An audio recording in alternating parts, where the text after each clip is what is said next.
Lur, aku masih di Kalimantan Selatan nih. Mau kemana Om Gundul? Mau cari ikan. Mau ngumpet boleh? Ah, jangan, nanti tenggelam nanti. Kalian berat kalian. Ini enteng loh. Enggak, jangan. Kita yuk. Jangan. Welatalah. Ini bocah pada susah amat, yo dibilangin orang ganteng. Udah dilarang gak boleh naik, malah pada ngelunjak. Apes. Gak cuma ikutan basah, bebanku sekarang jadi tambah berat. Tuh. Agak ke depan. Ayo Om Gundul, kelamaan dulu, cepet-cepet Om Gundul. Kelamaan, berat tau gak ini? Kami enteng loh. Enteng. Yo, moga-moga nasib baik sudah menantiku setelah beragam keapesan iki, Lur. Cepet-cepet Om Gundul. Iya, sabar ngapes sih. Keponakan apa? Ngapain Dul? Ini, Bu, mau cari ikan nih, mau gangguin anak-anak nih. Aduh, anak-anak ini. Ayo jangan ganggu Om Gundul, naik. Naik lagi. Makasih Gusti, baru juga berharap. Udah dikabulin. Untung aja ada Kak Meda. Ntar aku minta dulu ya. Oh, mau butuh ikan juga? Iya. Oh, bolehlah kalau gitu. Ya udah, nanti tak tunggu dulu ya. Ya. Tempat ikannya di sini. Biar sekalian nanti tuh ada. Makasih ya, Dul. Oh iya, Bu. Ayo, akan berikan. Ayo. Aku jadi gak perlu ngajak bocah buat ikutan cari ikan juga. Mudah-mudahan ikan yang ku cari belum pada pergi ya, Lur.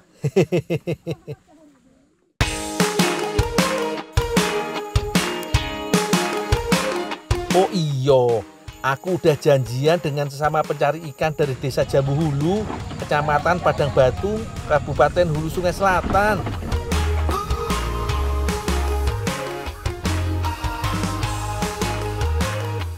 Pak, mending kita aja, pasang jaring, kita giring. Wah, ada jaringnya ini.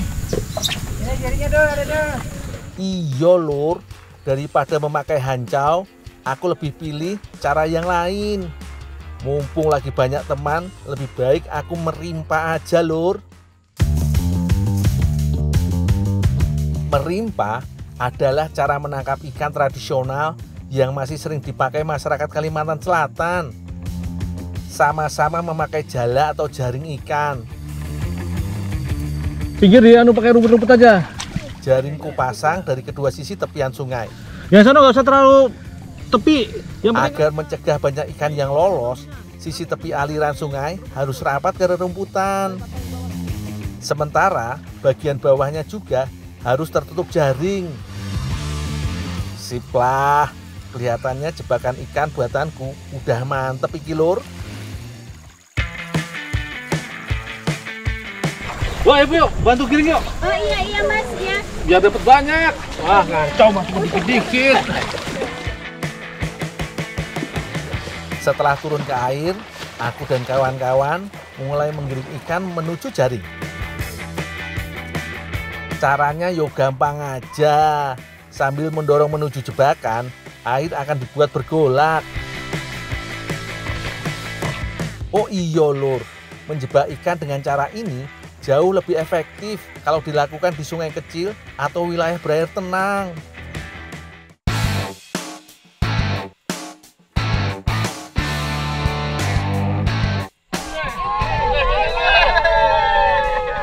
Mantap iki, Lur. Di musim penghujan seperti sekarang, di sungai iki, Lur, lagi banyak banget ikan papuyu. Papuyu adalah jenis ikan air tawar atau payau yang banyak ditemukan di rawa-rawa, sawah, sungai kecil, parit, atau saluran irigasi. Ini. Nah, itu tuh. Pak, saya ngantrikan dulu ya ke kakak ya. Iya. Bantu kakak dulu. Oke.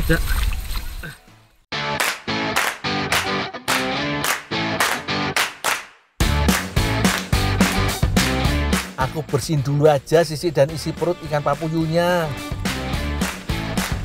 Oh iya lur, di beberapa daerah ikan papuyu punya banyak sebutan yang berbeda. Yang paling umum dikenal masyarakat, ikan ini disebut juga ikan betik atau ikan betok.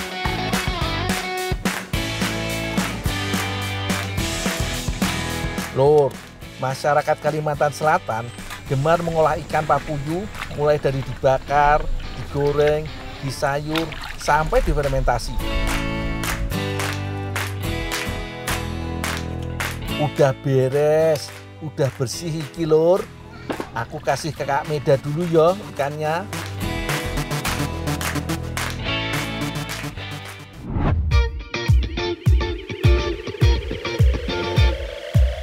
Kalau lihat dari bahan-bahannya, aku bisa tebak Kak Meda pasti mau bikin kue amparan tatak yang khas dari suku Banjar.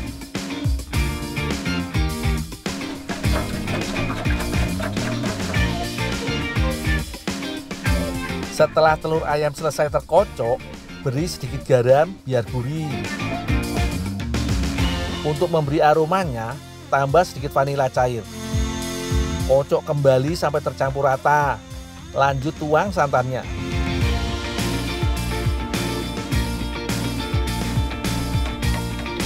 Setelah merata, jangan lupa wajib diberi pewarna makanan yang merah mawar gini. Cantik juga ya lur. Adonan niki masih harus ditambah tepung beras juga. Gak usah sekaligus lur, sesuaikan jumlah tepungnya agar adonan tidak terlalu kental, tapi juga gak keenceran. Oh iya, sampai lupa, belum dikasih gula lur. Gak usah banyak-banyak yo, biar gak kemanisan.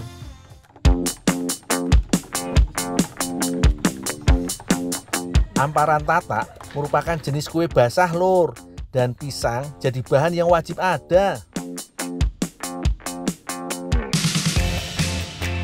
Selain pakai jenis pisang raja atau muli, biasanya kue amparan tatak juga nikmat kalau pakai jenis pisang emas. Kak Meda, Iya. segini cukup ikan papuyunya? Cukup Ndol. Oh, sudah dibersihkan. Iya, udah dibersihin sekalian. Oh iya, kalau bisa minta tolong dulu ya, sekalian dibakar di belakang, sekalian sama disuir-suir. Oh gitu.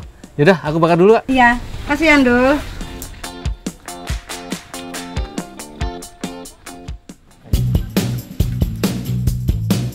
Kalau biasanya amparan tatak cuma pakai isian pisang, kali ini pakai tambahan ikan papuyu alias ikan betok. Wah, mantep iki lur. Tanpa diberi tambahan bumbu, aku bakar ikan papuyunya terlebih dahulu yo. Aku beruntung, ikan papuyu yang kudapat tadi gak semuanya berukuran kecil. Ada juga yang besar, yang dagingnya lumayan banyak iki.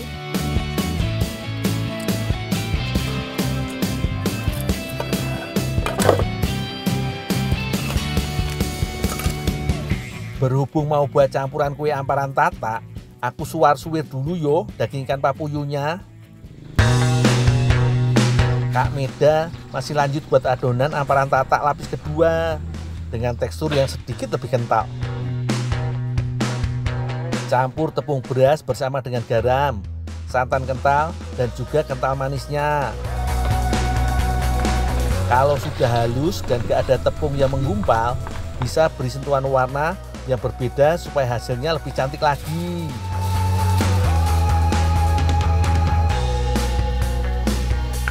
Sip lah, siapkan loyang dan tuang adonan amparan tatak lapis pertama. Jangan lupa iris lagi pisangnya untuk nanti ditaruh di bagian atas kue.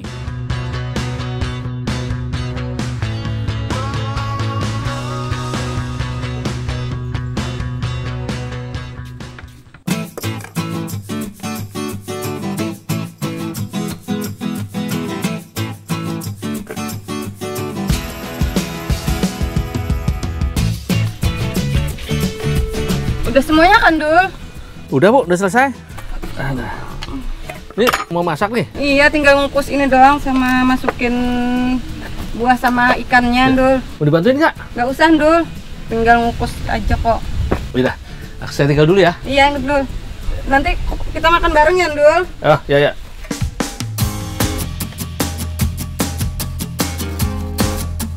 Lur, mematangkan amparan tatak cukup dengan cara dikukus aja. Adonan lapis pertama dikukus selama 5-10 menit. Setelah itu, beri suiran daging ikan papuyu. Semakin banyak, yo semakin nikmat.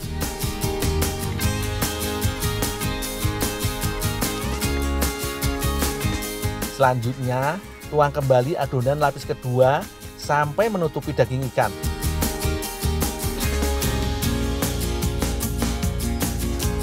Jangan lupa susun potongan pisang emas setelahnya. Wes lah, makin gak sabar aku nunggu matangnya.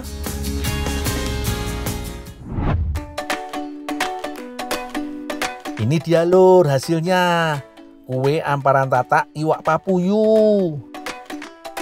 Cantik dan estetik banget yo kombinasi warnanya.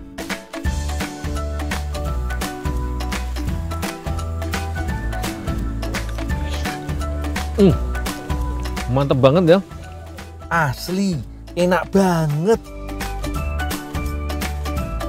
Disebut amparan tatak karena saat dibuat dan disajikan, kue ini dihampar pada alas loyang datar atau bundar, serta ditatak alias dipotong-potong.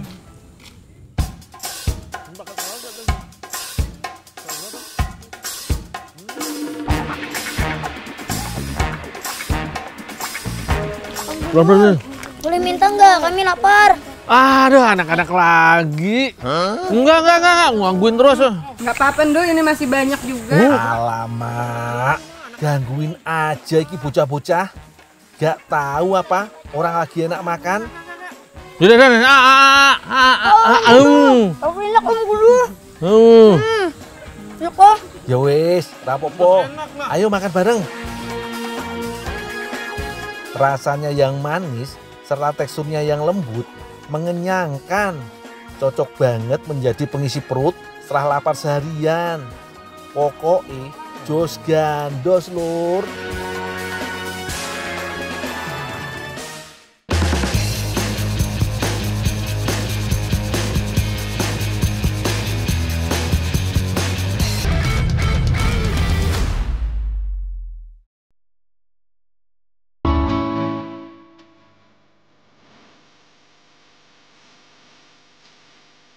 Sebagai wilayah dataran tinggi dengan jajaran 2 gunung yaitu Merapi serta Singgalang yang masih aktif, seolah menjadi berkah bagi wilayah Kabupaten Agam akan kesuburan tanahnya.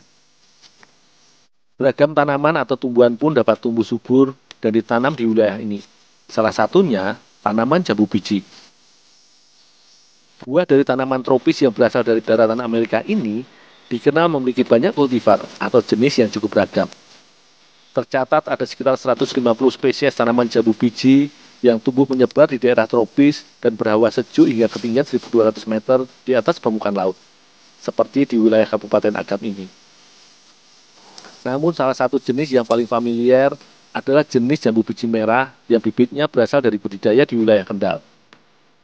Hampir di sebagian wilayah Indonesia, jambu biji atau juga sering disebut dengan jambu batu ini memang cukup digemari untuk dikonsumsi karena rasa serta kandungan vitamin C-nya yang cukup tinggi. Namun kali ini, aku bersama Ibu Titin di wilayah Nagari, Kaman Hilir, Kabupaten Agam, selain akan membuat bakwan dari jambu biji, juga akan berkreasi mengolah buah yang memiliki cita rasa manis dan segar ini menjadi salah satu bahan utama masakan, yaitu sambal goreng. Sesuai dengan sebutannya, buah sejati dari tanaman yang juga termasuk dalam tanaman perdu ini memiliki cukup banyak biji dan tidak dapat dicerna oleh saluran pencernaan karena teksturnya yang sangat keras. Sebelum diolah untuk dijadikan bahan masakan, jambu biji yang sudah dibuang bagian bijinya serta dicuci bersih, kemudian baru diolah.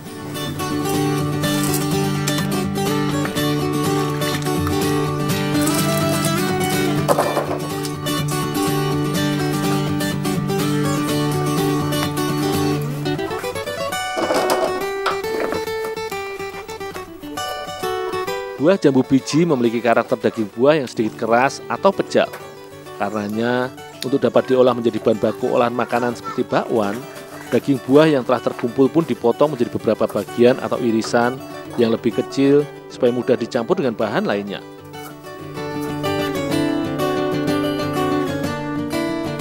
Selanjutnya, setelah beberapa bahan baku bakwan siap, Ibu Titin pun melanjutkan membuat bumbu sederhana dari bawang merah dan bawang putih yang dihaluskan untuk olahan bakwan.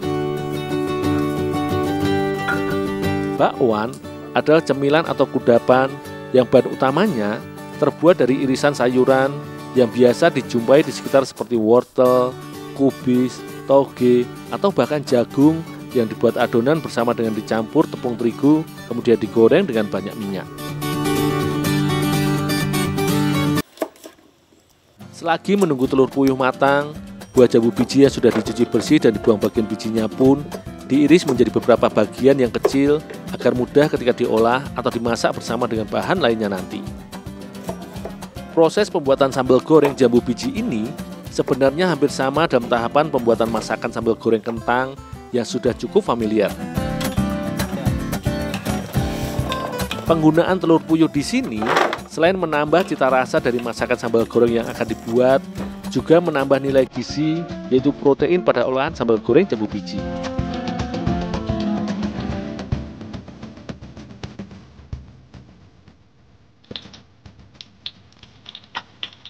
Meski memiliki karakter daging buah yang keras atau pejal, namun jambu biji memiliki kandungan air sekitar 70%.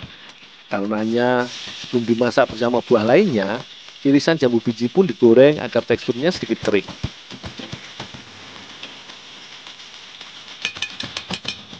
Sebagai awalan, adonan sambal pun ditumis dengan sedikit minyak hingga sedikit berubah warna dan mengeluarkan aroma harum. Setelah bumbu siap, selanjutnya jambu biji serta telur puyuh pun ditambahkan ke dalam adonan sambal hingga tercampur merata. Agar olahan sambal goreng lebih gurih, tak lupa pula ditambahkan santan kental serta garam sebagai penambah cita rasa.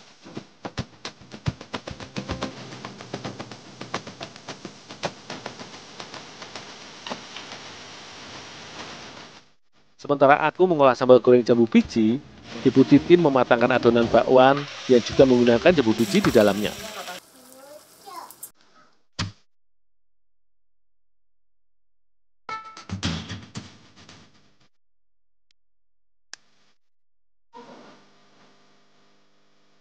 Selain dinikmati segar sebagai buah atau olahan minuman seperti jus, jambu biji ternyata juga bisa diolah menjadi berbagai olahan makanan yang lezat. Bila biasanya masyarakat di wilayah Kabupaten Sijunjung hanya mengolah menjadi cemilan bakwan, namun masakan sambal goreng jambu biji yang aku buat bersama Ibu Titin di wilayah Agam ini seolah dapat menjadi pilihan lain serta variasi dalam mengolah buah yang kaya akan kandungan vitamin C ini. Sajian sambal goreng jambu biji ini juga syarat akan kandungan gizi yang cukup tinggi. Berdasarkan penelitian, jambu biji selain kaya akan zat antioksidan yang didapat dari kandungan vitamin C yang tinggi, buah jambu biji juga mengandung pektin yang membantu menurunkan kadar kolesterol. Selain itu, jambu biji juga memiliki kandungan senyawa flavonoid di mana berfungsi sebagai antiinflamasi atau peradangan ketika dikonsumsi oleh tubuh.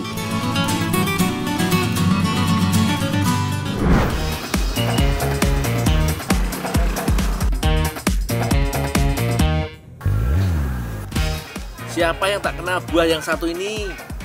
Hampir setiap hari bisa kita temui, baik di kebun, pekarangan rumah, atau di pasar seperti ini. Kebetulan nih, aku lagi di pasar Sono Bedek, bantu-bantu Pak Mingan. Dul, ya Pak, itu tolong rojo nongkonya dikirim ke rumahnya Pak Seliman. Oh, ya Pak. Oke Pak Mingan, segera aku angkut ke sana. Pak Sulaiman sudah lama menjadi langganan Pak Mingan. Pisang yang dipesannya pun nggak boleh sembarangan. Pak Sulaiman menginginkan pisang Raja Nangka dengan kondisi yang masih bagus saja. Ukurannya besar dan kulit buahnya masih mulus.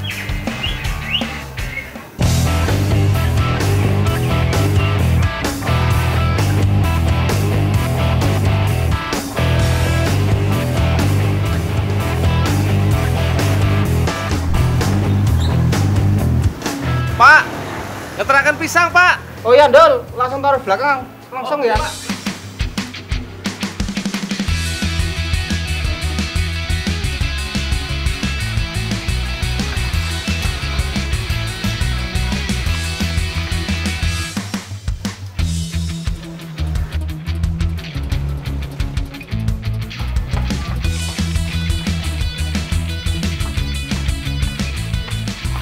Dul, Iya, Pak.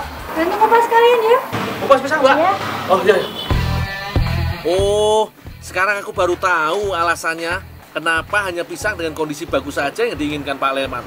Ternyata pisang Raja Nangka ini akan diolah menjadi jajanan tradisional khas Kediri, yaitu gethuk pisang. Pak Leman sangat menjaga kualitas. Ia tidak mau menggunakan jenis pisang lain untuk membuat gethuk pisang.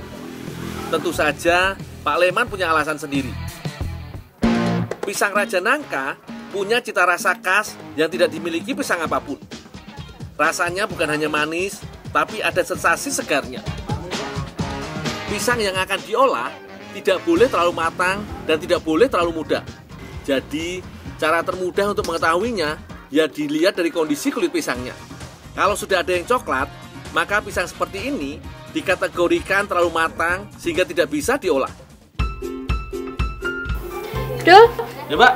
pisangnya gak nolong ibu ya? Oh, ya, Mbak. Nah, ada lagi yang unik nih dari pisang Raja Nangka, yaitu proses pematangan dan hasilnya.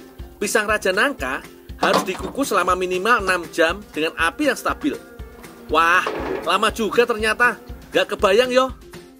Tentunya, cara ini punya tujuan, supaya gethuk pisangnya tanak dan tidak cepat rusak atau basi. Selain itu, proses pemanasan juga membuat pisang Raja Nangka berubah warna menjadi merah kecoklatan.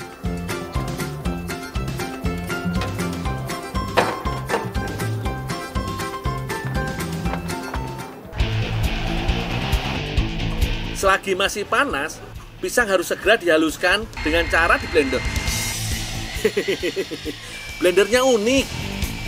Saking banyaknya pisang yang harus dihaluskan, blendernya pun khusus. Selama proses penghancuran, juga ditambahkan gula untuk menguatkan cita rasa manisnya.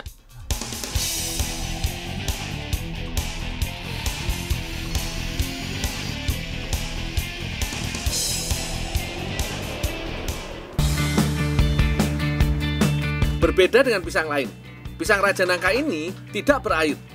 Pisang yang sudah di blender memiliki tekstur yang lembut dan kesat. Karena alasan ini pula lah, antara proses penghalusan dan proses pengepresan tidak boleh terjeda lama.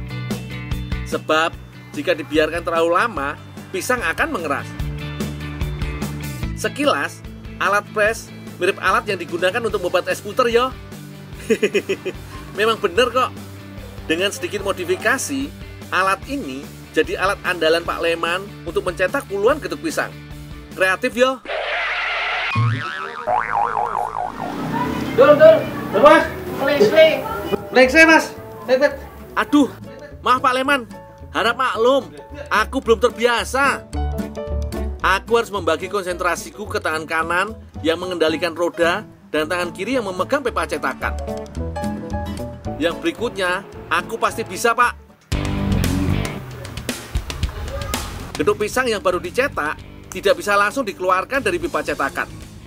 Kalau pipa cetakannya dipegang sudah tidak hangat, artinya gethuk pisang sudah bisa dilepas. Nah, seperti ini hasilnya. Gethuk pisang lalu dibungkus dengan daun pisang yang dikunci dengan lidi. Masih tradisional banget ya.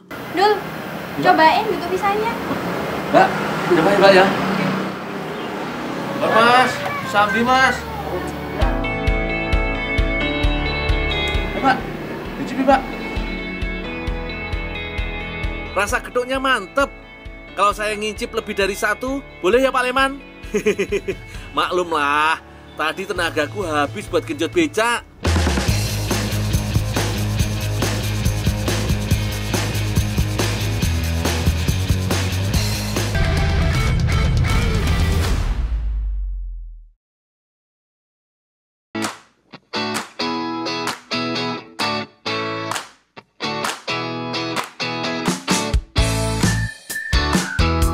Sugeng siang Lur. Piye kabare iki? Semoga api-api wae yo. Hari ini aku kembali ke tanah Lombok, Nusa Tenggara Barat. Tepatnya di sebuah desa indah di daerah Lombok Barat. Di Desa Sedau, Kecamatan Armada iki, terdapat sebuah danau luas nan indah yang menjadi tempat wisata sekaligus sumber pengairan dan irigasi. Hari ini aku bersama Mbak Anggun akan turun ke danau untuk mencari kerang keke, sejenis kerang air tawar kesukaan warga desa sini. Yuk Mbak, mumpung air lagi lumayan surut iki, kerangnya jadi tidak terlalu dalam. Mencari kerang keke iki gampang-gampang susah Lur. Kita cukup mengandalkan telapak kaki sebagai penanda ada kerang di bawah kita. Nah, iki Lur, sing jenenge kerang keke.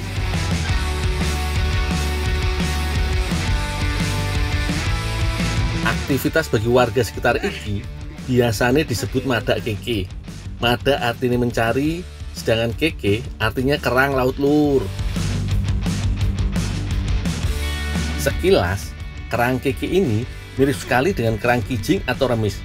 Mereka sangat suka mengendap di dasar air dan tempat-tempat berlumpur lainnya. Kulitnya mirip dengan batu marmer yo.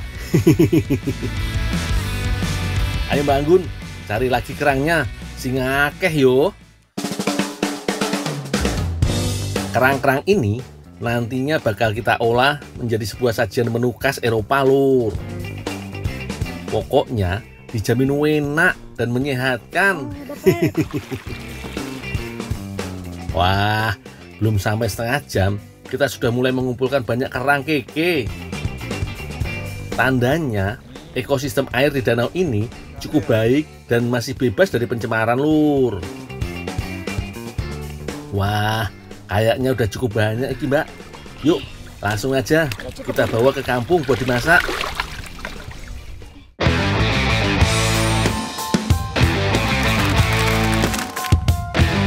Sebelum diolah lebih lanjut, kerang-kerang ini harus dicuci bersih dulu yo. Sekalian membuang sisa kotoran yang masih menempel di cangkang si keke atau si kerang iki Lur. Kalau ada sikat gigi sebagai alat bantu untuk membersihkan, yo lebih baik lagi Lur. Tapi kalau darurat seperti ini, cukup dibersihkan dengan air saja. Setelah dicuci, selanjutnya kerang kita rebus dulu agar cangkangnya bisa terbuka dan diambil bagian dalam dagingnya. Wah, iki Lur, di sini besar-besar yo, bakalan puas makannya.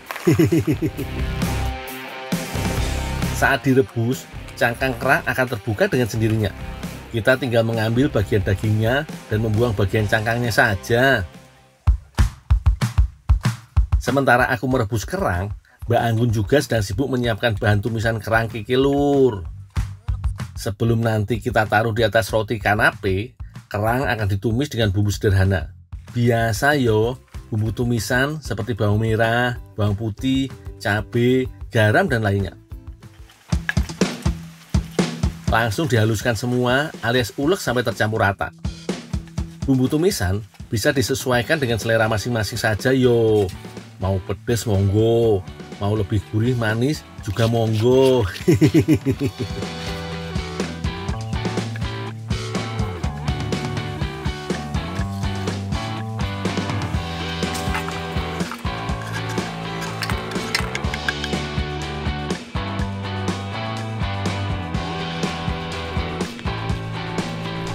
Dul, ini bumbunya.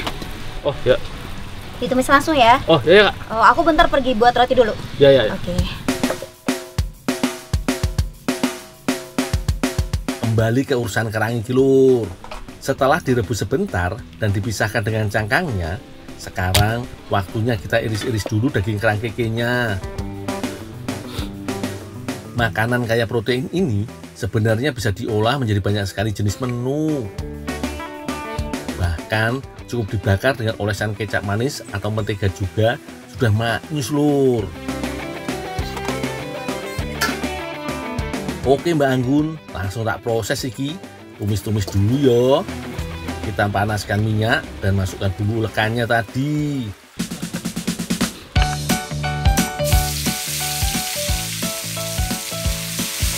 Nyos, seketika aroma semerbak langsung menusuk hidung. Harum lur. Setelah bumbu mulai kuning kecoklatan, kita masukkan kerang kekenya. Sreng-sreng, kita tumis sampai kerang berubah warna yo. Nah, terakhir, sebagai ciri khas menu kanape khas Prancis, kita masukkan potongan tomatnya lur. Akan ada perpaduan rasa gurih, pedas, dan sedikit asam, dijamin maknyus.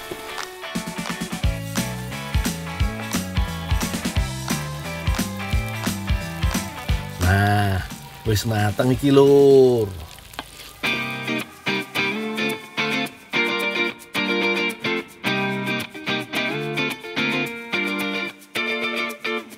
Kalau tadi toppingnya sudah jadi, sekarang kita buat dulu adonan roti kanapenya lur. Bahan-bahannya sangatlah mudah. Cukup menyiapkan tepung terigu, gula halus, susu bubuk, air, ragi kering, dan sedikit pengembang roti.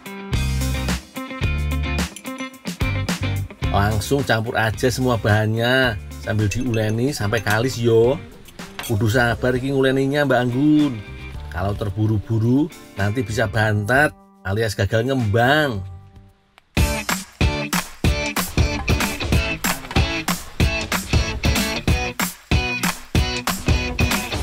Nah, pelan-pelan adonan akan mulai kalis iki lur. Boleh ditambah sedikit pewarna makanan biar makin sip.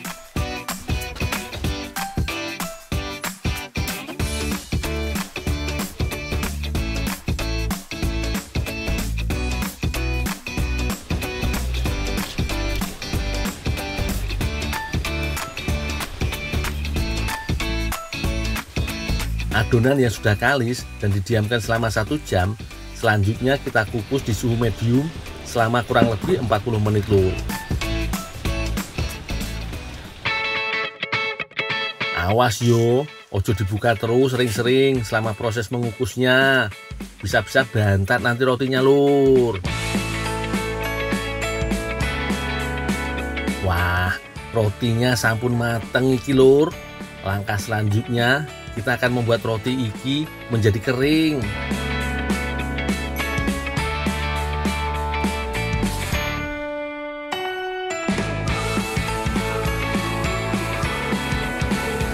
Tinggal dipotong-potong seperti ini, kemudian diolesi dengan mentega lur.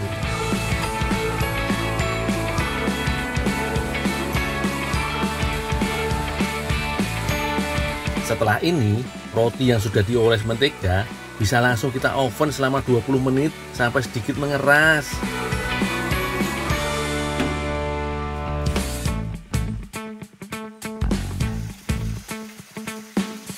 Kak, nih kerang kekenya udah matang. Oke, sini dong. Biar kita susun di sini aja ya. Akhirnya kita sampai juga tahap terakhir yo.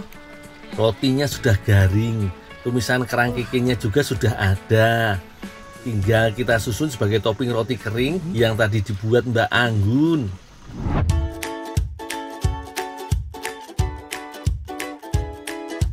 Seperti inilah tampilan kanape kerang kekenya lur. Terinspirasi dari menu kudapan orang-orang di Eropa, utamanya negara Prancis. Yuk Mbak, langsung tak coba cicip yo. Wis lapar banget iki. Gimana? Enak kan? Enak banget. Wih, maknyus lur. Enak tenan.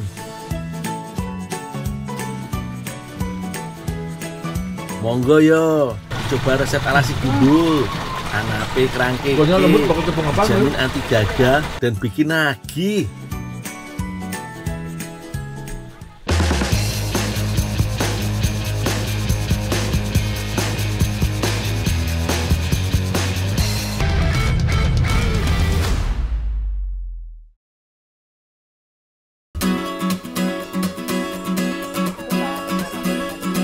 Sejak dulu, manusia selalu memiliki cita rasa untuk memanfaatkan alamnya, terlebih bila kondisi alam masih terjaga dengan asri. Seperti halnya di kawasan hutan dan subur di dataran tinggi Kota Batu, Jawa Timur. Di areal Kabupaten Pinus yang luas inilah, aku mencari buah liar yang tumbuh di semak-semak, yakni arbei hutan, atau disebut celing dalam bahasa lokal. Rasanya asam dan sedikit manis, mirip dengan stroberi muda. Celing tumbuh liar di daerah terbuka, lembah dan semakin subur di dataran tinggi. Di dunia, ada lebih dari 200 jenis arbei hutan dengan masing-masing nama ilmiah.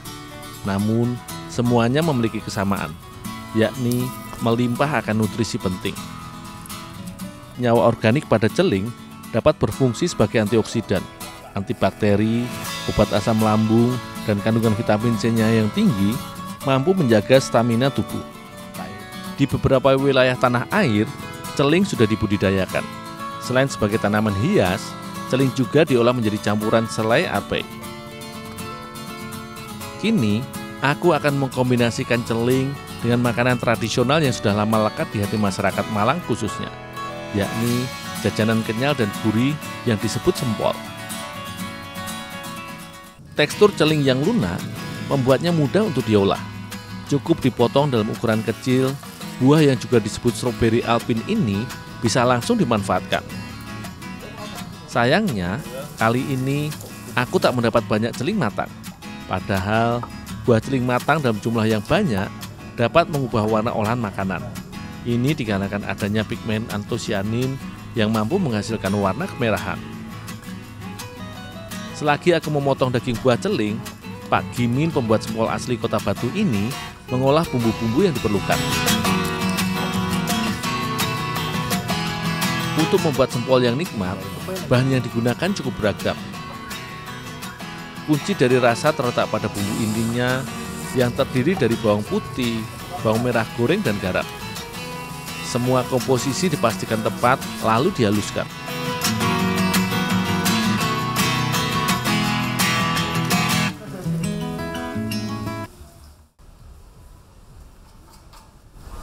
Dur, tolong diadon ya, saya mau beli bumbunya. Oh, ya Pak. Bahan pembuat sempol mirip dengan kuliner bakso. Hanya saja, pada sempol, jumlah tepung kanji lebih banyak daripada tepung terigu maupun maizena. Adonan ini lebih serupa dengan jajanan asal Jawa Barat yang bertekstur kenyal, yakni cilok. Awalnya, pembuat sempol adalah penjajah cilok dari Desa Sempol, Kecamatan Pagak, Kabupaten Malang. Untuk menambah pemasukan, ia pun mencoba inovasi baru dengan tambahan daging ayam pada adonan. Nama Desa Sempol pun diabadikan sebagai panggilan untuk kudapan ini. Setelah semua bahan merata dan tekstur menjadi cukup kenyal, kini waktunya merebus adonan. Pak, apa lagi Pak yang bisa saya bantu Pak? Ya, kamu bersih-bersih gerobak sana. Oh ya Pak. Tentunya, ciri khas yang tak boleh hilang adalah tusuk serupa sate, tempat menempelnya sempol. Perebusan adalah tahap yang penting dalam pembentukan tekstur sempol. Pada proses rebus, aci atau tepung kanji akan menyerap air hingga membuat sempol menjadi lebih kenyal. Sementara Pak Gimin melanjutkan proses perebusan, aku menyiapkan gerobak motor untuk menjajakan sempol celing yang sehat ini. Di suasana dingin seperti ini, pasti banyak yang menanti untuk mencicipi gurihnya sempol hangat.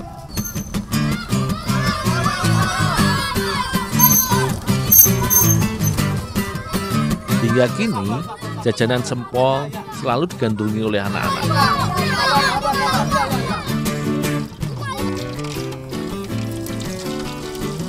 Tak heran memang, sempol goreng dengan balutan telur ini sangatlah nikmat, terlebih bila digandengkan dengan saus kacang ataupun sambal.